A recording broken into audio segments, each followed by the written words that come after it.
umiiyak. Ano kaya problema nito, guys? Yan, no? Ano kaya problema niyan? Ano kaya problema nito?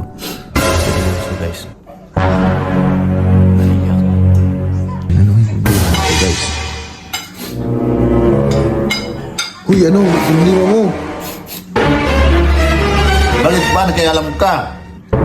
Ano ang nangyari sa'yo? Ba't ka umiyak? Namiss ko nanay ko eh. Sa ulam ko, tinuho bagong. Umiyak ka dahil ginamos lang yung sudan mo. Oo, kasi sabi nila pagka OFW daw, masarap ang ulam. Hindi nila alam mo ito, bagong ulam ko. Yan man